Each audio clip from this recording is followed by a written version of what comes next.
Assalamualaikum warahmatullahi wabarakatuh. Sampurasun, salam literasi. Waalaikumsalam warahmatullahi wabarakatuh. Rampes, ayo membaca. Nah, terima kasih Bu Siska sudah hadir di channel Pena Mr. Bam di acara Sobat Mr. Bam. Jadi channel ini punya 5 segmen. Ada segmen untuk guru dengan program Sobat Mr. Bam, ngobrol dengan Bapak Ibu guru se-Indonesia termasuk Bu Siska di Indonesia kan? Indonesia. Di Indonesia ya. Kemudian ada program literasi, kemudian taman baca, hobi dan keluarga. Nah, hari ini Sobat Juara ini punya panggilan penonton channel Pena Mr. Bam tuh Sobat Juara gitu ya. Jadi jadi Sobat Juara. Kalau juara kan orang pasti senang ya. Meskipun juara harapan satu gitu. Pokoknya juara gitu kan. Nah, memotivasi. Nah, Pena Mr. Bam ini ada channel YouTube, kemudian ada websitenya penamrbams.id, juga ada Instagram dan ada Facebooknya. Nah, di tayangan kali ini sengaja ingin ngobrol sama Bu Siska yang katanya sih jago basket gitu ya, guru tapi jago basket. Gitu. Pengen ngobrol-ngobrol dulu. Kalau Bu Siska ini pengalaman ngajar, boleh dong ceritakan dulu latar belakang pendidikannya tuh dari mana sih bisa ngajar sekarang dan ngajar di mana gitu? Pertama pasti lulusan Maya UPI. Oh. Spesifiknya jurusannya kepelatihan olahraga, tapi alhamdulillah dikasih kesempatan pertama itu ngajar di SMA PGRI Bandung. Itu tahun berapa? SMA PGRI, habis itu keterima itu tahun 2016 sampai 17 1 tahun. Jadi kalau habis itu kalau orang dengar tuh, oh tahunnya juga masih muda gitu kan, 2016. Iya, masih kelihatan dari pengalaman dari tahun ngajar. Okay. Terus? Udah gitu, keterima juga di SMA BPK Penabur Holis. Di 2017 sampai 18, baru dari 18 sampai sekarang di SMP Taruna Bakti. Gitu. Kalau pengalaman mengajar. Nah, itu di antara, jadi background sekolahnya beda-beda. Itu di antara ketiga itu beda-beda semua. Sekolah mana yang paling menyenangkan?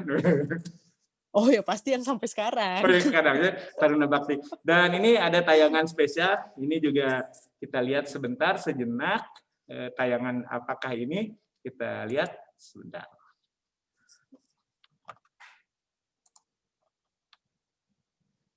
Oke. Ini ada.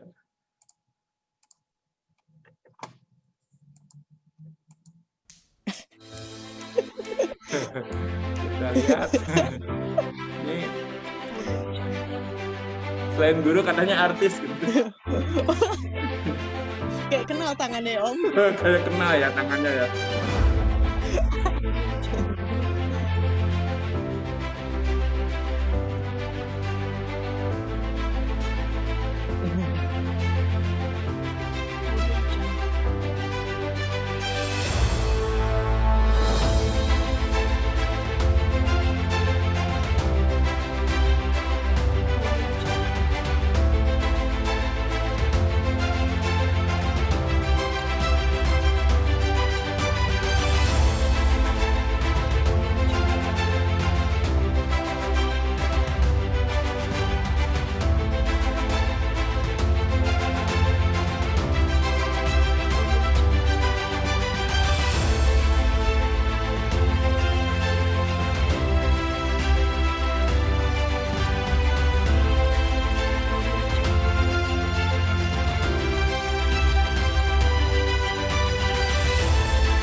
Ya, itu tayangan. Itu film apa ya? Iya, kayak kenal tangan yang awal ya Kayak Om. tangan. Ya, sengaja itu ditayangkan ya, karena Bu Siska dari SMP Taruna Bakti, kemudian ada cari-cari di YouTube. Oh, ini ada tayangan apa nih? Karena setiap mengundang narasumber tuh selalu coba cari ada nggak di YouTube tuh gitu kan, dan ketemu ini meskipun cuma tangannya doang ya. Cuma tangannya doang gitu. Itu dibayar nggak? Iya. Oh, Aduh, itu dibayar dengan ini ya, enggak, dengan itu mah gaji setiap bulan. gaji setiap bulan. Gaji setiap bulan. Ya, Aduh. acara ini juga didukung oleh 3 Second, ya 3 Second yang ada di Jalan Riau. Silakan nanti Sobat Juara bisa datang ke sana, ya di Jalan Riau nomor 61, dan itu store yang ke-117 di Indonesia dan terbesar se-Indonesia. Jadi kalau mau jalan-jalan sekaligus, ini Bu Siska juga boleh ke sana ya, ambil main-main. Deket. Deket banget ya. Pulang Ajar WFO ya. ya Om. Bu Siska kalau misalnya apa kan kalau lihat di daftar riwayat hidup tuh banyak juga misalnya kaitan dengan basket nih, boleh dong cerita tentang basket mungkin selama di SMA atau kuliah. Barangkali basket ini tidak lepas dari kehidupan Bu Siska gitu. Boleh cerita tentang basket? Awalnya memang masuk ke FPOK itu karena suka basket. Karena mikirnya, oh kayaknya ini bakal banyak basketnya nih. Tapi ternyata ketika masuk itu malah semua cabang olahraga harus minimal kita bisa melakukan walaupun nggak mahir gitu. Tapi dari hanya ikut basket di tim itu malah cuman sampai 2010. 2011-nya pengen coba hal baru itu jadi manajer tim. Jadi gimana caranya nih harus bisa manage satu tim. Terus di situ juga kan kita harus bisa bikin kayak proposal pengajuan dana ke direktorat, terus cara bikin LPJ segala macam. Sampai akhirnya itu 2012 itu sebenarnya ada dosen basket, kebetulan dia kasih tahu kalau basket itu ada statistiknya. Terus kebetulan sama tim, sama teman-teman juga tuh ini nyari taunya gimana ya basket statistik tuh gimana ya. Ternyata ada satu senior di Jawa Timur yang sudah mendalami itu lebih dulu. Akhirnya kita belajar secara otodidak dulu awalnya. Itu kalau Siska sendiri sih sempat belajar, tapi karena lebih senang nge-manajerin, biar bisa jalan-jalan gitu ya kan Om, nggak bayar gitu kan, karena dibayarin sama kampus gitu tadinya. Mantap. Itu sampai 2013 manajerin terakhir, terus baru sempat di sekretariat Pengprov Perbasi juga. Itu jabatan apa tuh? Itu di 2014. Jadi sekretariatnya. Pegang sekretnya. Gitu. Dari situ malah belajar lagi bikin surat secara formal untuk ke KONI segala macam, dan bahkan LPJ-nya lebih gila lagi dari yang dibayangkan. Gitu. Apalagi kan saat itu mau PON gitu. Mau PON tuh kan waduh gila-gilaan. Tapi karena waktu itu kebanyakan kegiatan di luar, skripsi nggak selesai, akhirnya di stop. Tapi kuliah sesuai jadwal nggak? Sesuai target? Enggak, kayaknya yang angkatan Siska itu jarang yang sesuai target, yang 4 tahun itu jarang banget untuk EVOK tuh. Karena rata-rata kebanyakan di atlet atau enggak kita udah statistik dari dulu. Mulai statistik lagi tuh 2015 setelah Pomnas itu ngelepas sekre Pengprov Perbasi, terus 2015 langsung statistiknya pegang FIBA Asia U16 di Jakarta. Oke. Udah langsung pegang. Terus nggak? Iya, dari situ udah langsung mulai yang udah itu mah kecemplung sampai sekarang gitu. Sampai sekarang sih sebenarnya masih sibuk ngaturnya. Kalau ngatur dengan jadwal mengajar ini gimana? Misalnya kalau misalnya dibutuhkan untuk di event-event tertentu gitu. Alhamdulillahnya kan kalau basket itu gak begitu ganggu karena event-eventnya tuh biasanya sore ke malam. Sore ke malam. Dari sisi waktu jadi juga habis betul, dari sisi waktu masih fleksibel, masih boleh bisa tugas ketika sudah sore gitu udah selesai dan nggak ganggu. Kecuali misalnya sempet sih izin beberapa kali lagi ngajar tuh karena memang kayak FIBA Asia Cup kayak gitu kan kita juga harus masuk di hotel sama seperti yang panitia dari luarnya. Itu izin sekitar 2 hari karena kan jam ngajarnya paling 1 minggu itu Siska hanya 3 hari. 3 hari ya. Jadi yang izin dari 1 minggu itu hanya 2 hari gitu. Oh gitu. Jadi waktunya masih memungkinkan ya. Nah, Masih pengalaman memungkinkan. dari aktif kayak ahli statistik gitu, kemudian di basket gitu. Senangnya kalau di Indonesia sudah berapa kota nih bisa jalan-jalan gitu? Kota mana aja nih? Indonesia. Kemana ya? Paling jauh sih ke Papua Barat. Wih, keren. Paling jauh ke Papua Barat itu Papua 2015. 2015. Jadi habis FIBA Asia itu langsung mau tugas gak Papua Barat? Oke, Papua Barat. Itu berapa lama di sana? Yang kayaknya 1 minggu. Wih, sempat jalan-jalan kemana aja tuh? Ada jalan-jalan tuh mereka punya pulau namanya Pulau Mansinam. Jadi jalan-jalan ke sana sama ke kantor gubernurnya yang ada helipadnya gitu. Wih, ya. Kalau luar negeri kemana aja nih? Gara-gara basket atau ini? Kalau luar belum sih, karena mungkin di setiap negara itu udah punya tim statistik masing-masing. Nah, mungkin kalau keluar, karena biasanya kan pasti dari tim penyelenggara juga budget, mereka harus mengerucutkan budgetnya. Jadi kalau selama ada tim statistik lokal ya mereka akan pakai yang lokal. Kenapa pengen sih sebenarnya. Ya. Kalau misalnya tadi tahu kuliah dari UPI, kemudian ada peluang di basket, tapi kenapa masih mau ngajar gitu? Apa sih sebenarnya? Kok masih mau gitu? Karena justru padahal awalnya nih Om sempat bingung ini ngajar atau biasanya kan ya teman-teman tuh ada beberapa yang dia jadi pegawai bank. Tapi nggak tahu kenapa kesempatan pertama itu ngajar. Setelah ngajar di salah satu sekolah yang memang mungkin secara fasilitasnya nggak sekomplit yang ada sekarang gitu ya. Itu tapi bikin kita kayak oke, harus gimana ya sama anak. Kadang stress release-nya kita tuh malah jadi ngelihat anak-anak gitu. Menyenangkan aja gitu. Ngelihat anak-anak ketika bisa, ngelihat anak-anak dari yang nggak bisa jadi bisa itu priceless. Begitu. Apa dulunya sebelum masuk ke UPI juga emang cita-citanya ngajar atau gimana?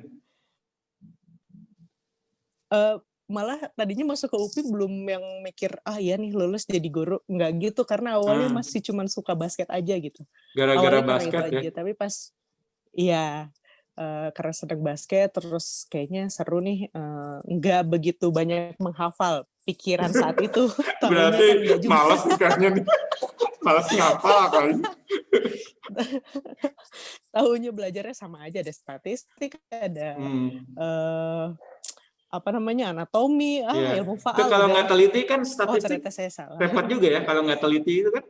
Iya. Gitu. Kalau di SMA. Tapi dari olahraga jadi ketemu banyak orang. Oh gitu. Kalau di SMA sempat ikut kejuaraan basket, gitu sempat juara gitu waktu SMA. Ikut Om. Ikut SMA kebetulan salah satu dari SMA SMP favorit mungkin juga basketnya. waktu itu. Enggak juga. SMP. Oh, dari SMP. SMP pernah juara di mana aja? Iya, karena kita belum pernah nyobain ke luar kota sih waktu itu. Jadi SMP hanya sebatas di Kabupaten Cianjur aja udah. Oh, orang Cianjur. Pendengar nggak tahu, penonton nggak tahu ini orang Cianjur. Gitu. SMA gimana? Kalau SMA gimana prestasi basketnya? SMA sih udah mulai ikutan yang mewakili nama Cianjur ya, kayak Popwil atau sama babak kualifikasi Porda gitu-gitu sih itu ikutan. udah se-Jawa Barat lah ya. Gitu. Itu udah lumayan yang tandingnya di Bandung gitu. Atau di Ciamis gitu. Okay. Kalau basket masih sampai sekarang masih basket atau cuman buat olahraga aja atau gimana? Iya, cuman buat olahraga aja sih, sama paling ketemu teman-teman atau alumni gitu basket. Cuman sebatas fun aja. Ya. Kesulitan yang paling terbesar buat guru olahraga nih di kondisi pandemi ini apa?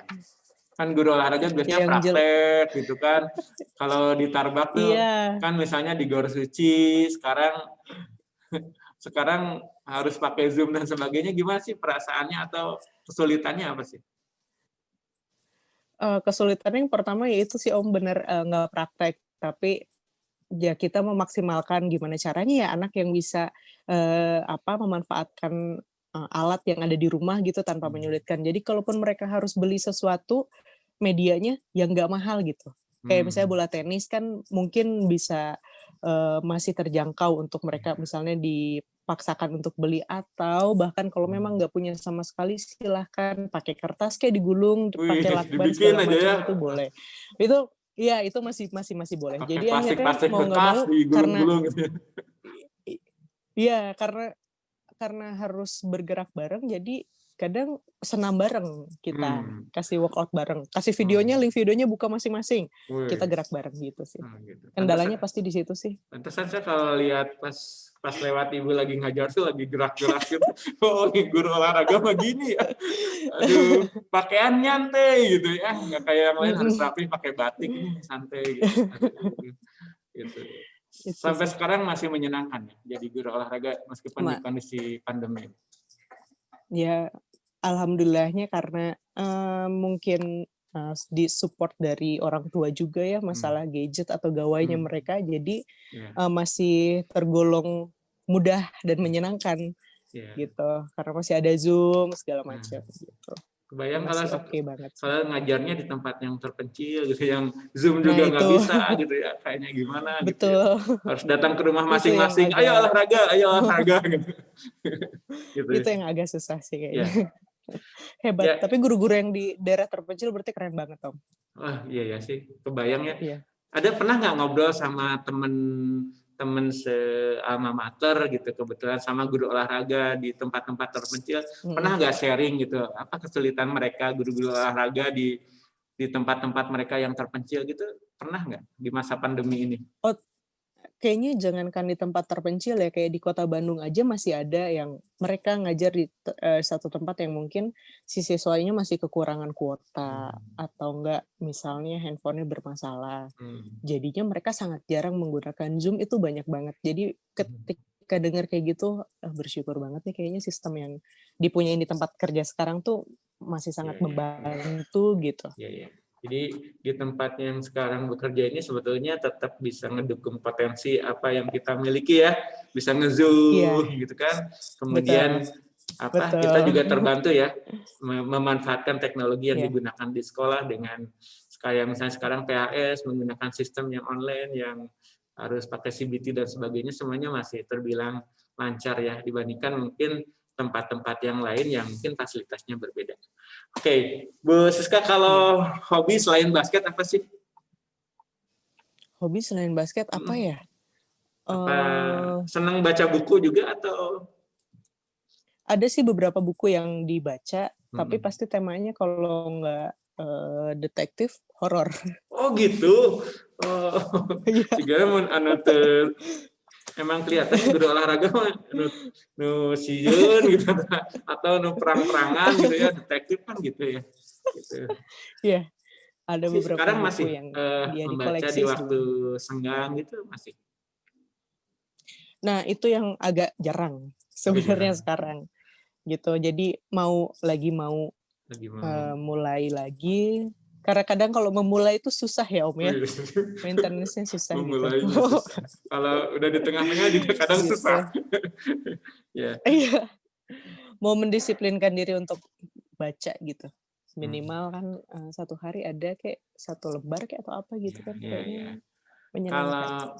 Kalau Bu Siska kan berarti di Bandung nih nggak sama keluarga ya, maksudnya biasanya pulang ketemu keluarga itu berapa lama sekali nih?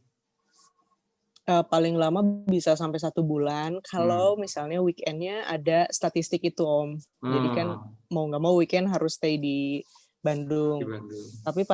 Tapi kadang kalau misalnya 1 bulan itu nggak bisa pulang, kadang mama sama teteh sama A juga yang ayo ke Bandung, mereka yang ke Bandung nyamperin gitu sih. Jadi ini Bu Siska ini masih sendirian ya, jadi kembalinya sama orang tua gitu. Ya nanti kan penonton Iya. juga pada tahu gitu, oh ini masih sendirian kan gitu. Tapi sudah ada rencana kan, rencananya sudah ada kan, calonnya udah ada kan. Mudah-mudahan ya. Ini jawabannya diplomatis. Mudah-mudahan calonnya nonton gitu. Calonnya nonton.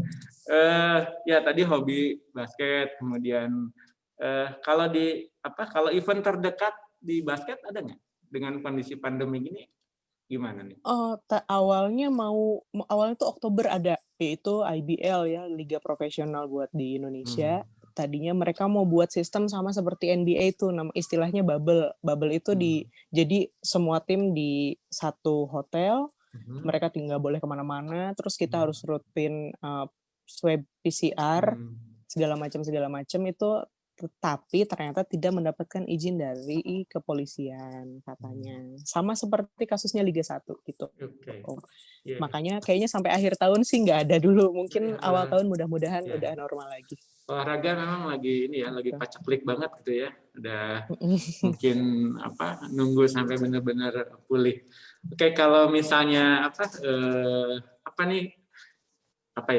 yang ketika ngajarin pelajaran olahraga di masa pandemi ini dengan kurang praktek dan sebagainya, ada nggak cara lain yang misalnya membuat tetap anak-anak bisa semangat mengikuti pelajaran PJOK buat Bu Siska, ada nggak? Biar anak-anak tetap semangat tuh. Paling mau nggak, aku ganti-ganti kuisnya. Jadi kuisnya kadang pakai dari LMS yang sudah disediakan, atau pakai aplikasi lain juga kayak Kahoot atau Quizizz gitu. Yang seru-seru ya. Iya, yang seru-seru. Terus mereka kalau udah praktek ya udah, saya nggak mau ngasih yang kuis secara lisan atau tulisannya karena kan udah ada nilai geraknya gitu kalau untuk PJOK sendiri gitu. Kalau Bu Siska ini di mata anak-anak termasuk guru galak atau guru apa? pernah nyari-nyari info nggak? Saya tuh guru apa gitu kan? Ada nggak? Kayaknya kategori mana sih, gitu? Atau tegas gitu? Galak, tegas mungkin tepatnya tegas kali ya. Karena kan sebenarnya tujuan awal kenapa tegas itu karena kita dari Riau terus ke Suci gitu Om, itu udah memakan waktu sekitar 10 menit misalnya.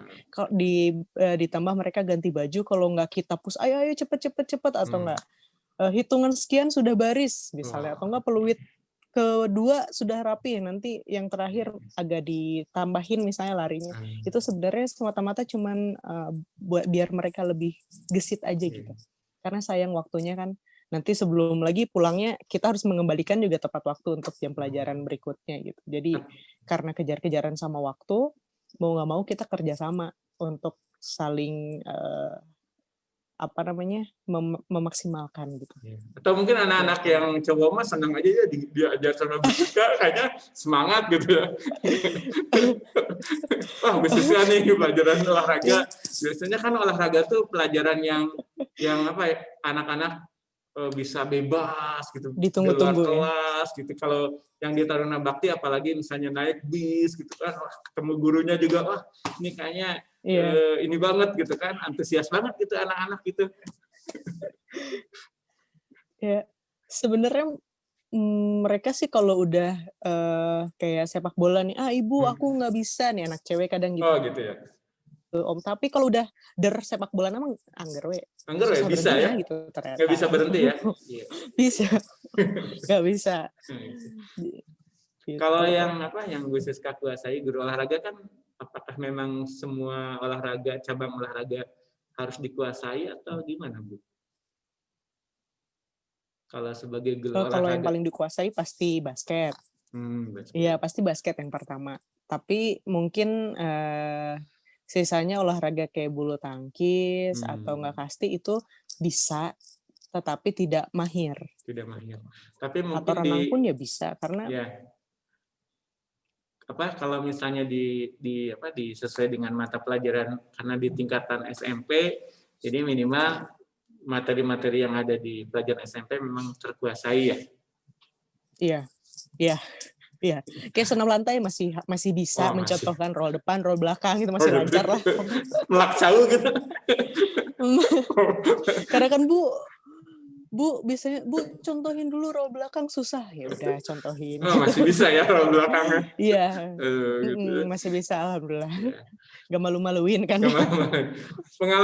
Pengalaman yang paling seru ngajar jadi guru olahraga selama ini apa? Ada nggak pengalaman yang bikin seru, terus bikin kita bangga, oh ya aku teh gurunya guru olahraga gitu. Ada nggak? Apa ya?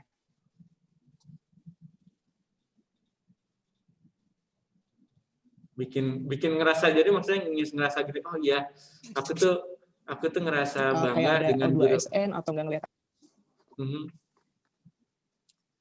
apa ya Om? Berarti ya ketika anak yang nggak mau atau nggak senang olahraga dia jadi senang olahraga itu kayak oh ya ternyata bisa maksudnya apa yang mau saya sampaikan tuh oh iya mereka paham olahraga tuh ternyata perlu nggak harus jago misalnya tapi ya funnya aja gitu. Terus mereka juga oh iya ya Bu dari olahraga kita ikutan misalnya eskul ini saya jadi kenal sama yang SMP mana gitu. Ya, yang menyedihkan ada nggak? Yang bikin sedih, yang bikin haru gitu, gara-gara guru olahraga? Sama orang. Kalau yang bikin sedih gitu ada nggak Bu Siska?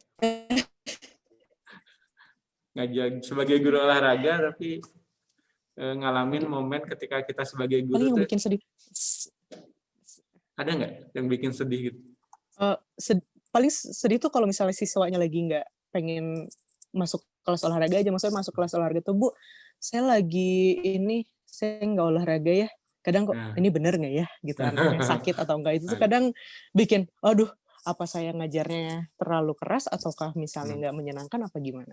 Cuman lama-kelamaan kok, oh ya itu ini ya apa Om namanya pengalamannya oh ya harus diginiin.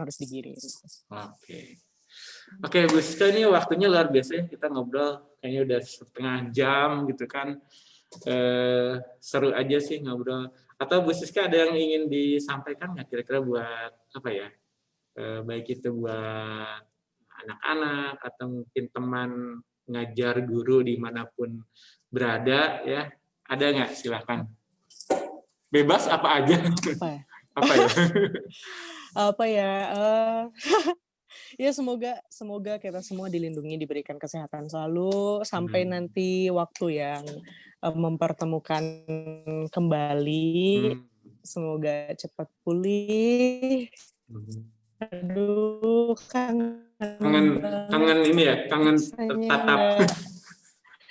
tatap muka dengan anak-anak. Ketemu sama anak-anak Om, sama nggak ketemu teman-teman secara ini ya. Gitu. Oke, Bu Siska, ini biasanya kita di akhir segmen nih suka ada tantangan buat narasumber gitu kan, bikin apa semacam kalimat bahagia atau kalimat penyemangat gitu.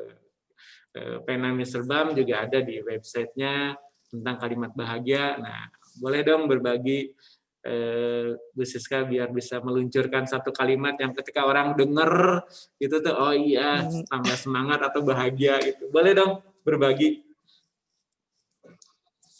Mudah-mudahan ya Om. Satu kalimat yang selalu jadi apa ya menyadarkan atau mengingatkan sih ada kayak berhentilah untuk membandingkan dirimu dengan orang lain, pilihlah untuk selalu bahagia dan jalani hidupmu sendiri. Gitu. Maksudnya secara bahagia ya, secara bahagia. Gitu. Ya. Oke, mudah-mudahan nih kalimat ini. Mudah-mudahan kan. Mudah-mudahan gimana? Mudah-mudahan kalau aku sih sama kalimat ini tuh kayak untuk tetap bersyukur nggak sih Om sama apa yang udah pencapaian diri sendiri kan ya. Jadi kita nggak ngelihat orang lain, oh kok orang lain udah pencapaiannya sampai A, kok saya masih B. Ya tetap bersyukur gitu. Dan tetap menulis buat bahagia. Sama kayak juga nih misalnya Mr. Bam, aduh kok kenapa ya belum kayak Deddy Kobuzer gitu ya, yang subscribernya banyak. Kan channel YouTube ini kan baru 12 November gitu. Yang nontonnya ya tapi minimal terima kasih pokoknya Bu Siska sudah hadir di channel YouTube-nya Pena Mr. Bams. Ini bagian dari apa ya? Dari ikhtiar saja kita sebagai guru, kemudian yang diundang juga para guru gitu. Next mungkin ingin juga siswa-siswa yang berprestasi, tapi karena kita bukan YouTuber yang tiap hari bikin konten gitu, kita hanya seminggu sekali aja di waktu rehat kita. Karena buat saya nih kayak hiburan gitu, Bu Siska, kayak gini, karena nanti ini bisa Iya. ditonton, nanti next misalnya ditonton beberapa tahun kemudian tuh, oh, kita pernah bikin ini ya gitu kan.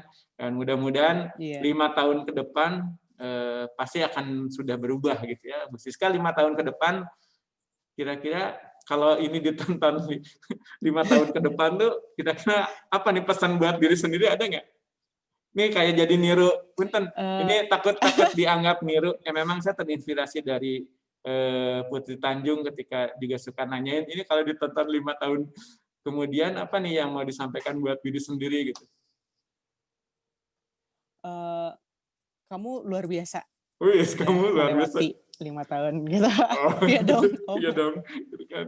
Cuman, atau nggak nanti lihat itu ada mama gitu. Oh ya, amin. Oh udah ketebak ya kan, gitu. amin, Kalau kan, udah amin. Berarti kalau lihat itu mama, berarti anaknya udah bisa nonton 5 tahun ke depan ya, didoain segera ya. Iya. Jadi kalau misalnya calonnya nonton, mudah-mudahan jadi penyemangat. Ya, terima kasih Bu Siska sudah hadir di channel YouTube-nya Mr. Bams, Pena Mr. Bam. Mudah-mudahan waktunya Bu Siska juga berkah buat kita semua, dan yang nonton sobat juara dimanapun berada, silahkan nanti di subscribe Pena Mr. Bams, kemudian ada websitenya penamisterbams.id, kemudian ada IG-nya juga Pena Mr. Bam, dan YouTube-nya juga Facebook-nya. Terima kasih buat 3 Second yang selalu support. Ini ada masker juga dari 3 Second, gitu kan, enak, hangat gitu. Ini kenapa misalnya nggak dilepas ya? Ini kebutuhan apa? Memang harus gunakan masker. Ya, terima kasih Bu Siska. Salam buat orang tua. Sama-sama. Selamat sukses terus dengan apa yang dicita-citakan, diharapkan mudah-mudahan dikabulkan oleh Allah Subhanahu wa taala dengan mudah. Oke, sobat juara, terima kasih. Mr. Bam pamit di kegiatan hari ini, di tayangan hari ini, di konten hari ini. Mudah-mudahan ini bermanfaat buat kita semuanya. Kalau ada kata-kata yang kurang pas, mohon maaf lahir batin. Terima kasih. Wassalamualaikum warahmatullahi wabarakatuh. Sampurasun, salam literasi.